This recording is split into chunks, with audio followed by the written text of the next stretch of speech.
부산진 믿음의 가족 여러분, 오늘도 주님과 함께 사귐이 있는 복된 하루가 되시기를 바랍니다. 오늘 말씀은 민수기 26장 52절에서 65절입니다. 여호와께서 모세에게 말씀하여 이르시되 이 명수대로 땅을 나눠주어 기업을 삼게 하라. 수가 많은 자에게는 기업을 많이 줄 것이요 수가 적은 자에게는 기업을 적게 줄 것이니 그들이 계수된 수대로 각기 기업을 주되 오직 그 땅을 제비 뽑아 나누어 그들의 조상 지파의 이름을 따라 얻게 할지니라. 그 다소를 막론하고 그들의 기업을 제비 뽑아 나눌지니라. 레위인으로 계수된 자들의 종족들은 이러하니 게르손에게서 난 게르손 종족과 고핫에게서 난 고핫 종족과 므라리에게서 난 므라리 종족이며 레위 종족들은 이러하니 림니 종족과 헤브론 종족과 말리 종족과 무시 종족과 고라 종족이라. 고핫은 아므람을 낳았으며 아므람의 처의 이름은 요게벳이니 레위의 딸이요 애굽에서 레위에게서 난 자라. 그가 아므람에게서 아론과 모세와 그의 누이 미리암을 낳았고 아론에게서는 나답과 아비우와 엘르아살과 이다말이 났더니 나답과 아비우는 다른 불을 여호와 앞에 들이다가 죽었더라. 1개월 이상으로 계수된 레위인의 모든 남자는 23,000명이었더라. 그들은 이스라엘 자손 중 계수에 들지 아니하였으니 이는 이스라엘 자손 중에서 그들에게 준 기업이 없음이었더라. 이는 모세와 제사장 엘르아살이 계수한 자라.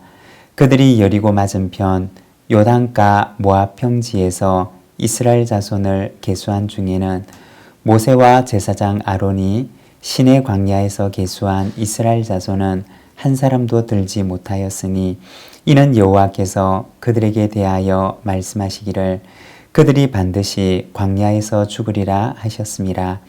이러므로 여분네 아들 갈렙과 눈의 아들 여호수아 외에는 한 사람도 남지 아니하였더라. 아멘.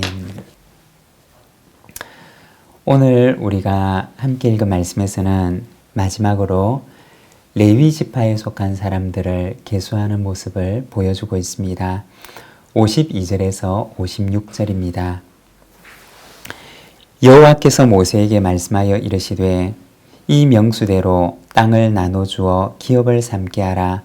수가 많은 자에게는 기업을 많이 줄 것이요 수가 적은 자에게는 기업을 적게 줄 것이니 그들이 계수된 수대로 각기 기업을 주되 오직 그 땅을 제비 뽑아 나누어 그들의 조상 지파의 이름을 따라 얻게 할지니라.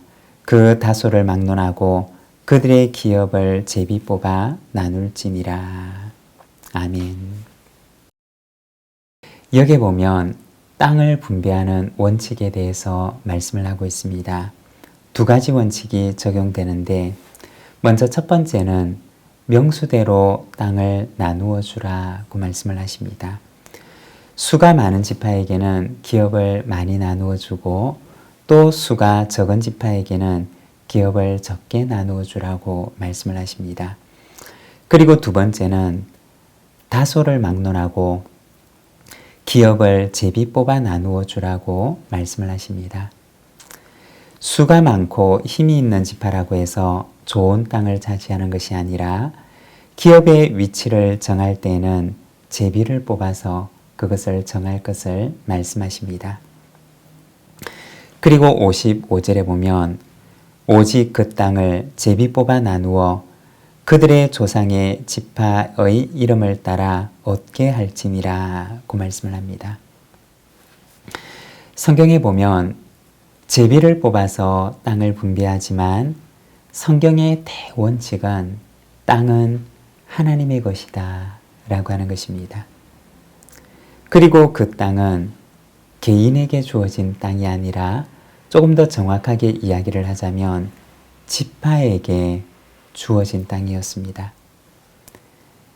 지파에게 주어진 땅을 다시 개인에게 나누어 주지만 그러나 개인이 그것을 자신의 소유이냐 마음대로 처분할 수가 없었던 것입니다.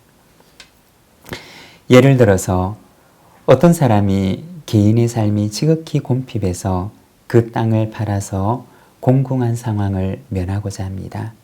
그러나 그 땅의 소유권을 영원히 누군가에게 팔 수는 없었다는 것입니다.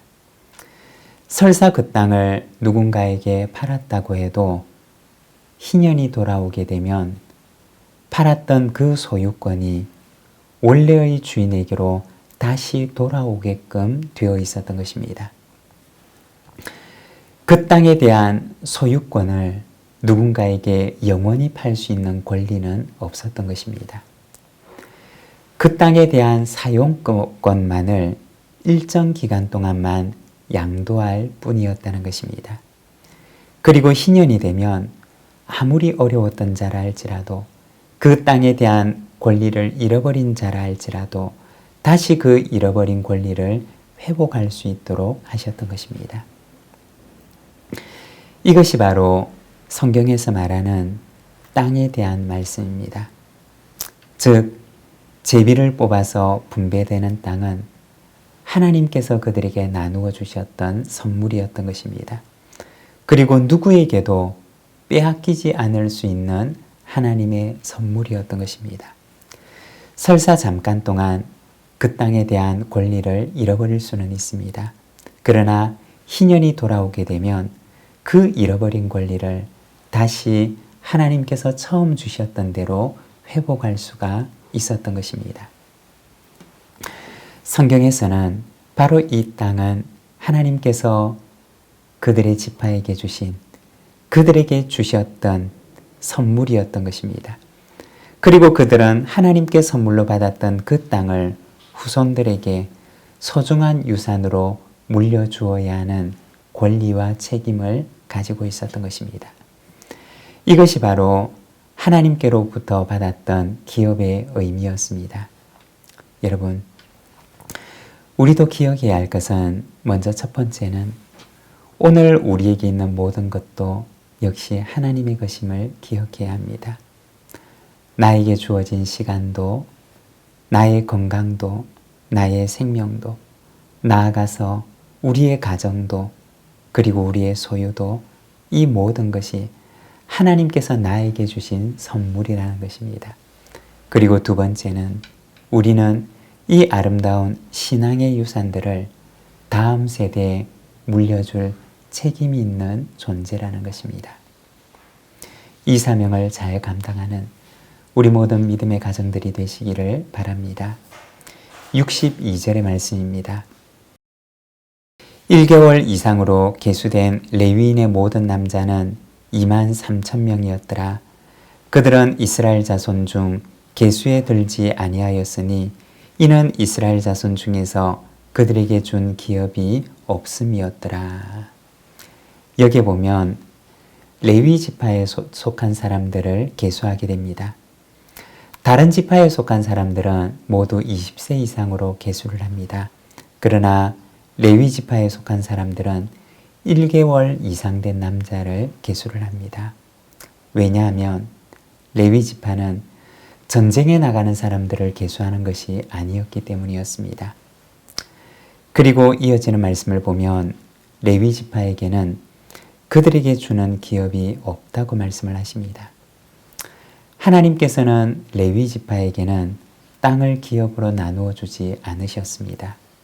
대신에 레위 지파에게는 이스라엘 다른 형제 지파들의 11조를 기업으로 주셨습니다.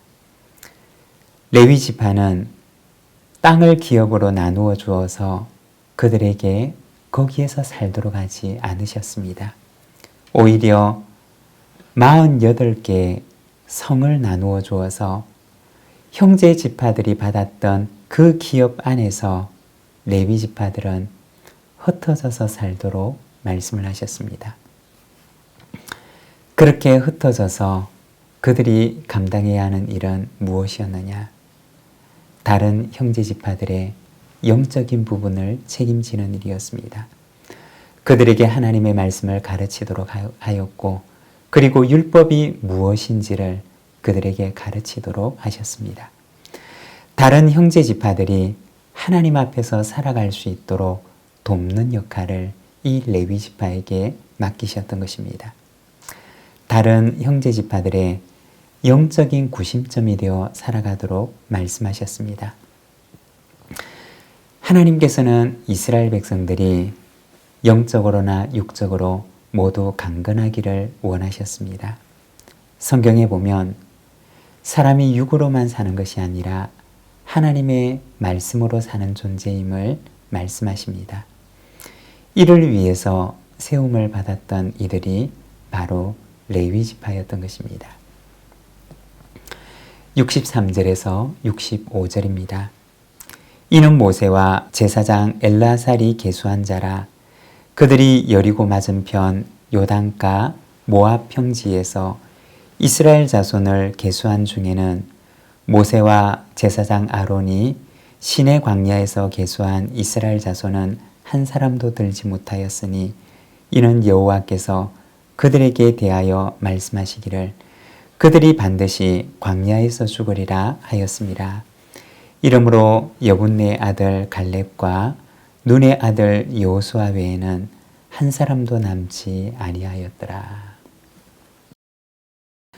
모압 평지에서 계수된 사람들 중에는 40년 전 시내 광야에서 계수된 사람들이 여호수아와 갈렙 외에는 한 사람도 포함되지 않았습니다. 그들이 가데스바네아에서 불평을 냈던 말 그대로 그들에게 이루어졌던 것입니다. 여러분, 오늘 이 하루도 우리의 마음과 우리의 입술을 지키고 믿음 없는 말이 아니라 믿음의 말을 하고 사람을 살리는 말을 하고 소망의 말을 하며 믿음으로 우리의 인생의 순례의 길을 잘 감당하는 우리 모든 믿음의 가족들의 삶이 되시기를 바랍니다. 기도하겠습니다.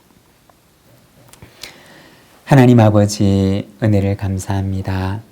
오늘 우리가 주님의 말씀을 통하여서 이스라엘 백성들의 삶을 바라봅니다. 그들이 육적인 존재가 아니라 또한 영적인 존재가 되기를 원하셨던 하나님, 영육 간의 강건함을 그들에게 원하셨던 하나님의 그 모습을 우리가 바라봅니다. 사랑하는 하나님 아버지, 오늘 우리에게 주신 모든 것들이 하나님께서 주신 것임을 기억하며 또한 우리 다음 세대들에게 신앙을 아름다운 유산으로 물려줄 수 있는 저희들이 될 수 있도록 인도하여 주시기를 원합니다. 오늘 이 우리의 입술의 모든 말을 하나님께서 주장하여 주시고 하나님께 연락되는 우리의 마음의 묵상과 우리의 입술의 말이 되게 하시며 오늘도 감사와 기쁨과 찬송으로 이 하루 순례의 길을 감당하는 저희들의 삶이 되도록 인도하여 주옵소서. 예수님의 이름으로 기도드립니다. 아멘.